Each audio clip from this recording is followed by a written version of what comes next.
हाँ, तो last lecture में हमने देखा था लाइट रिएक्शन हो गई थी और जो प्रोडक्ट्स थे वो क्या थे, एटीपी और एनएडीपीएच। अब उन प्रोडक्ट्स को ही यूटिलाइज करके क्या होती है, हमारी डार्क रिएक्शन होती है। तो डार्क रिएक्शन का एक और नाम है जिसको हम कहते हैं बायोसिंथेटिक फेस। बायोसिंथेटिक फेस हम डार्क रिएक्शन को कहते हैं। अब जो डार्क रिएक्शन है इसमें क्या होता है, इसमें C3 साइकिल चलती है। C3 साइकिल को किसने डिस्कवर करा था, इसको डिस्कवर करा था मेल्विन केल्विन ने आइसोटोप कार्बन 14 को यूज़ करके। अब ये इसी साइंटिस्ट के नाम पर ये जो है साइकिल हो गई हमारी केल्विन पाथवे के नाम से।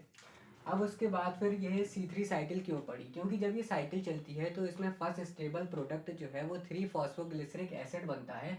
तो इसलिए हम इसको जो है, और वो 3 कार्बन का होता है, इसलिए हम इसको C3 साइकिल कहते हैं। अब उसके बाद मैं यहाँ पे कुछ प्रोडक्ट्स और सब्सटेंसेस की बात करूँगा जिससे कि हम केल्विन पाथवे को जो है वो स्टार्ट करेंगे। तो यहाँ पे राइबिलोज 1,5 बिसफॉस्फेट जो है ये 5 कार्बन का एक कंपाउंड है। ये क्या करता है, ये in the presence of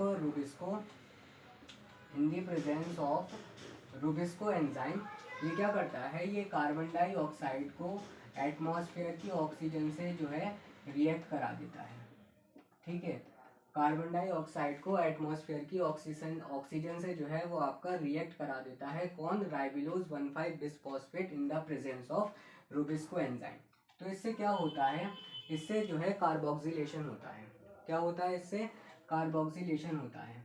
carboxylation में क्या होता है कि जब कार्बन डाइऑक्साइड एटमॉस्फेयर से कंबाइन होती है in the presence of rubisco enzyme तो जो है कार्बोक्सिलेशन होता है।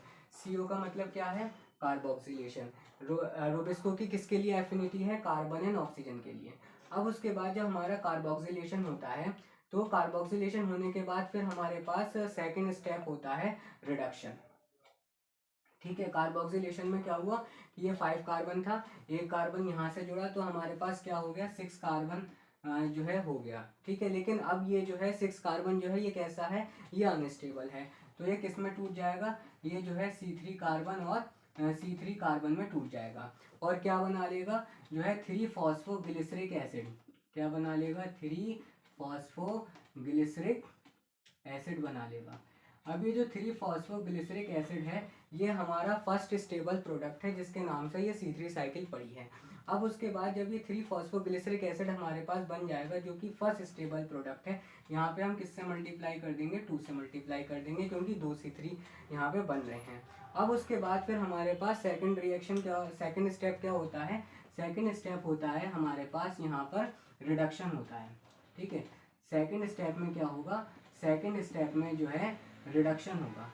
अब रिडक्शन में क्या होता है, रिडक्शन में जो है जो एटीपी होती है, जो एटीपी होती है वो किस में टूट जाती है, वो एडीपी में टूट जाती है।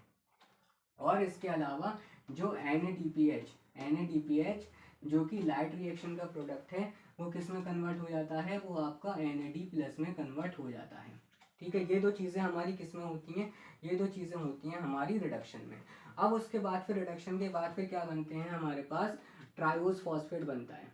ठीक है, क्या बनता है, ट्रायोज फॉस्फेट, ट्रायोज फॉस्फेट बनता है हमारे पास। अब ट्रायोज फॉस्फेट में क्या होते हैं, ट्रायोज फॉस्फेट में C3 कार्बन होते हैं। ठीक है, यानी कि ट्रायोज फॉस्फेट में हमारे पास स्टार्च होता है। ठीक है, स्टार्च होता है और हमारे पास ग्लूकोज होता है। ठीक है, ट्रायोज फॉस्फेट में। अब ये जो C3 कार्बन है, ये C3 कार्बन है, ये क्या करते हैं, ये एक कार्बन जो है वो आपको रिलीज कर देते हैं। एक कार्बन जो है वो क्या करते हैं, रिलीज कर देते हैं, एक कार्बन रिलीज कर देते हैं।